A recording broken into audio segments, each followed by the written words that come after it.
everyone, Kat with Jarja Media here, and today I'm going to be walking you through the entirety of our Jarja Media CRM app. So for our iPhone users, you can download our app on the App Store by searching Jarja Media CRM. For our Google phone users or Android users, you can go to the Play Store and search Jarja Media app and download it from there. So once we download the app and we're signed in, the first place we're going to be is the Today's Agenda on the main dashboard. So just like in the desktop version of our CRM, we do have the appointment section, which is going to show us any appointments for today in the Today section. Upcoming will be any future appointments. And then we have previous, which is just going to give us a track record of the past 48 hours. Next, we have our follow-up section. So this will show you any active drip campaigns from your system and any steps that are due from those campaigns. So to view a campaign step or check off that you're done with it, we can actually slide on it right here. So slide to the right, and we can view it by clicking View, or we can check off that we're done with that follow-up by clicking Done.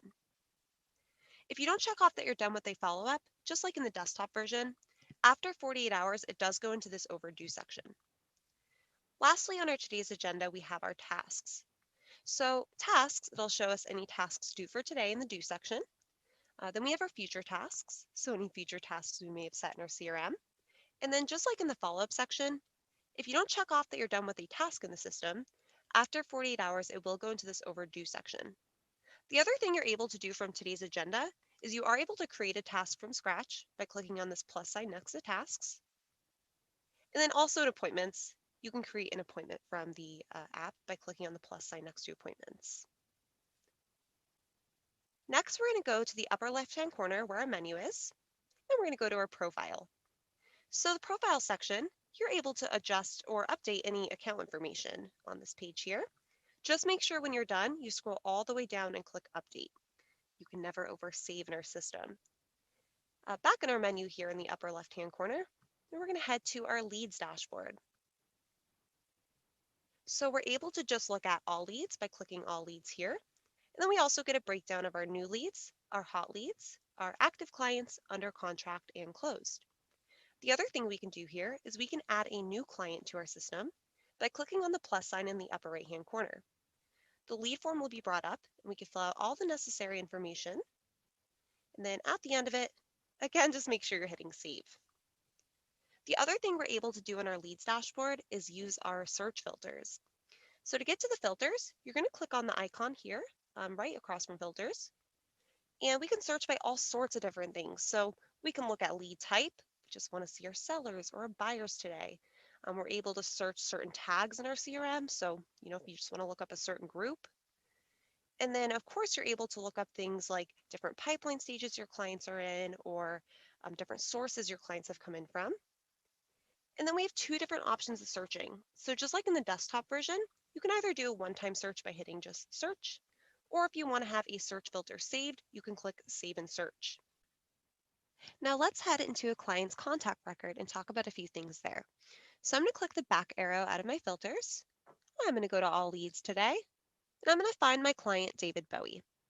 Click on his name here, and I'm immediately brought to his lead info page. So the first section here is the actions. From here, I'm able to directly call my client, email them, or send them a quick text. I'm able to see which agent is assigned to this client, or reassign the client to a different agent on my team by clicking the plus sign here. Then I have my transaction 1 pipeline stage and my transaction 2. So I'm able to update where I am with the client in whichever transaction I'm in with them. So for example, let's just say I'm working in transaction 2 with David. I can click on the current stage and update where I'm currently at with him from here. The next section here would be the info. So from here, I can edit my client's details by clicking Edit Lead. Make sure you hit Save at the end. I'm able to see any tags associated with this client or add new tags to them.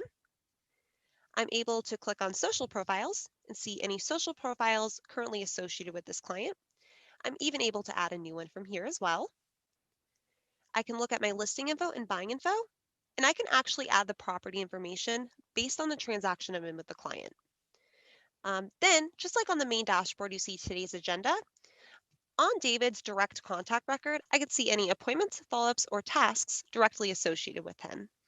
And then we do have the notes section where I can view any notes I've added on David, any documents I've added to his record, or add anything new by clicking the plus sign in the upper right-hand corner. Now that we discussed contact records, let's head back over to our menu here, and we're going to go to our calendar page. So by default, it's going to show you the month you're in. So right now it's showing me the 22nd, which is today, and I'm able to see any appointments I've set for the day here. We're of course able to visit other dates by moving with our calendar through the different arrows here. So I can go into March, or I can go all the way back to January, and anything with dots here, I can see any past or future appointments. Lastly, in our menu, we have our open houses page. So this is where you're able to see any upcoming open houses you've set in your system, as well as past open houses. In upcoming, we're able to actually host our open house sign-in right here through the app. So for example, you can see I have an open house today at 32 Jarja Street in Milford, Connecticut. If I want to bring up the sign-in, all I need to do is click on that property, and it will bring up the sign-in for my open house guests to start filling out. Once they submit the sign-in, they will be added to your CRM and source this open house for you. You can also adjust any information for the open house you created here by clicking Edit. And that's the entirety of our Jarja Media CRM app. Of course, if you have any questions, you can reach out to us by email at support@jarjamedia.com, or during our normal business hours, you can give us a call at 203-283-4240. Thank you for watching. I hope this helped.